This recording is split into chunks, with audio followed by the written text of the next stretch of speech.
Video ini hanya untuk mereka yang punya logika. Bagi yang tidak punya logika, skip aja. Mantan Wakil Gubernur DKI, Jarod Saiful Hidayat, menyindir Presiden Jokowi. Dia bilang, Jokowi adalah presiden pertama dalam sejarah Indonesia yang aktif memajukan putranya, menantunya, dan mungkin cucunya untuk ikut kontestasi di dunia politik. Jarod yang sekarang jadi Ketua DPP PDIP mengatakan itu terkait dengan Pilgub Sumatera Utara. Di sana, menantu Jokowi, Bobi Nasution, sangat mungkin terpilih untuk jadi gubernur. Saat ini sudah ada 7 parpol yang menyatakan akan dukung Bobi, hanya PDIP dan PKS yang tidak. Kombinasi kedua partai itu cukup besar sebenarnya untuk mengajukan nama cagup lain.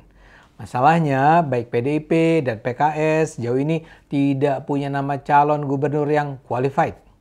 Karena itu sangat mungkin tidak akan ada kandidat lain yang berani bertarung melawan Bobi.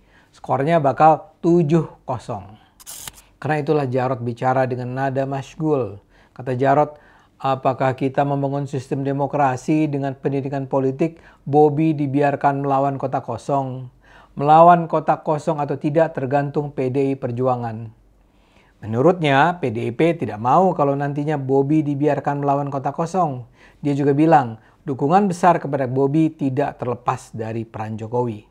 Jarod bahkan menyatakan Jokowi memajukan keluarga terdekatnya dengan cara melawan prosedur demokrasi. Sepanjang yang dilakukan memenuhi aturan, ya silakan saja, kata Jarod. Tapi begitu aturan itu direkayasa, maka menurut saya ada cacat etika dan cacat moral tambahnya. Jarod mengatakan Pak Harto saja dulu selama sekian puluh tahun tidak pernah membiarkan anak-anaknya terlibat politik praktis.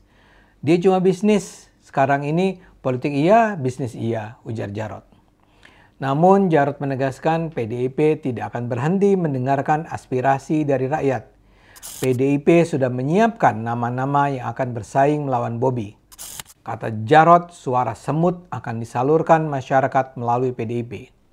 Dengan nada merendahkan, Jarod juga mempertanyakan apakah dukungan parpol terhadap Bobi dilakukan karena kualitas Bobi atau karena faktor Jokowi. Itu karena mas Bobinya atau karena mertuanya, tanya Jarod. Dia juga menegaskan banyaknya dukungan parpol belum tentu berpengaruh terhadap kemenangan. Bisa saja koalisi parpol yang gemuk, super koalisi, tapi pada akhirnya yang menentukan adalah rakyat.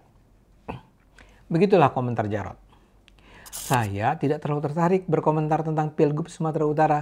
Saya percaya Bobi akan menang di sana. Tapi yang lebih penting adalah soal sindiran Jarod. Saya rasa itu tuduhan serius bahwa Jokowi berusaha memajukan keluarga terdekatnya dengan cara melawan prosedur demokrasi. Saya garis bawahi dulu kata-kata melawan prosedur demokrasi. Saya ingin bertanya, prosedur demokrasi mana yang dilanggar oleh Jokowi? Saya duga yang dimaksud Jarod adalah perubahan persyaratan menjadi pimpinan negara dan kepala daerah yang dikeluarkan Mahkamah Konstitusi dan Mahkamah Agung. Perubahan itu yang memungkinkan Gibran menjadi wakil presiden dan Kaisang menjadi calon gubernur. Atau mungkin juga yang dimaksud Jarod adalah tuduhan bahwa Jokowi menyalahgunakan kekuasaan yang dapat mengarahkan pilkada ke arah yang menguntungkan keluarganya. Tapi apakah tuduhan tersebut memang dilandasi bukti yang kuat? Coba saja kita lihat.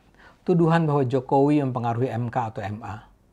Keputusan MK itu mungkin dipengaruhi oleh Ketua MK Anwar Usman yang adalah keluarga Jokowi. Tapi yang memutuskan adalah 9 anggota MK.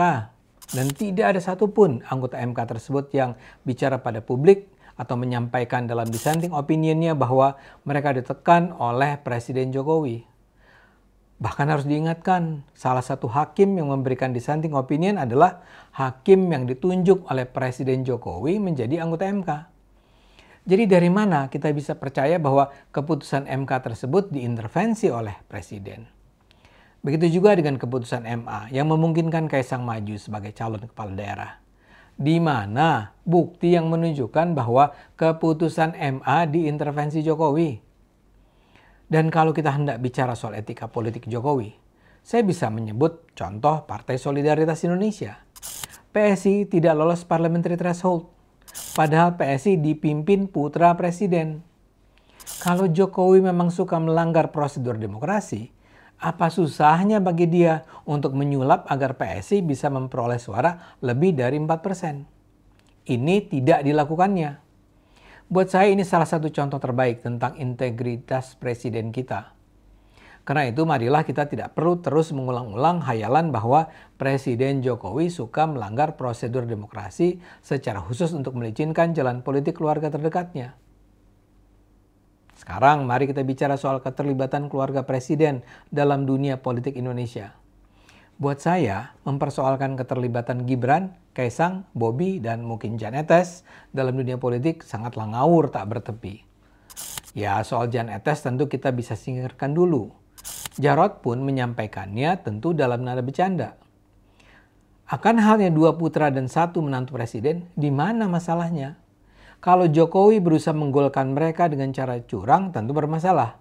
Tapi ini kan dilakukan dengan mengikuti prosedur demokrasi yang biasa-biasa saja. Coba lihat betapa populernya Gibran Rakabuming. Dia dulu dilecehkan sebagai bocil yang tak punya pengetahuan dan kecakapan cukup untuk maju sebagai cawapres. Tapi ternyata dalam proses pemilu dukungan terhadap Gibran sangat membahana. Masyarakat mencintainya, masyarakat mendukungnya. Ketika dia hadir dalam acara debat cawapres yang disaksikan puluhan juta penonton, Gibran tampil excellent dan membenamkan lawan-lawan debatnya, termasuk tokoh senior terkemuka Mahfud MD. Apa ada kecurangan tercium dalam kampanyenya? Sama sekali tidak. Suara rakyat yang terekam dalam berbagai hasil survei juga menunjukkan tingginya tingkat dukungan terhadapnya. Presiden Jokowi tak sedikit pun terlibat mengkampanyekannya. Kalau masyarakat menyukai Gibran, antara lain karena dia putra presiden, ya tidak ada masalah juga loh. Begitu juga Kaisang. Bukti terbaru adalah tingginya suara dukungan terhadap Kaisang di Jawa Tengah. Suara dukungan terhadap Kaisang lebih tinggi dari dukungan terhadap kandidat-kandidat lain. Apa ada kampanye buat Kaisang dari Jokowi? Tidak ada.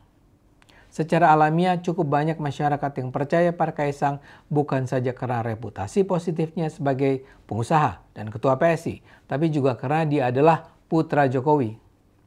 Sebagaimana citra Gibran, Kaisang pun dianggap memiliki rangkaian kualitas seperti yang dimiliki Jokowi. Jokowi adalah presiden terbaik di Indonesia. Dia pintar, dia jujur, dia bersih, dia peduli rakyat. Dan orang percaya kedua anaknya memperoleh warisan rangkaian keunggulan itu. Saya belum membaca hasil survei dari lembaga-lembaga penelitian terbesar tentang Bobi. Tapi dari apa yang dikatakan Jarod, rasanya tidak sulit untuk membayangkan persepsi tentang kualitas Bobi di mata masyarakat. Pengalamannya sebagai wali kota Medan diapresiasi dan dianggap sebagai hal yang bisa diproyeksikan pada kemampuannya memimpin Sumatera Utara. Yang ingin saya katakan di sini, kalau para anggota keluarga Jokowi itu akan menjadi wakil presiden dan gubernur, itu akan menjadi berkah bagi Indonesia. Sejauh ini kita selalu mendengar Jokowi mengatakan dia tidak campur tangan untuk memenangkan kedua putranya dan menantunya.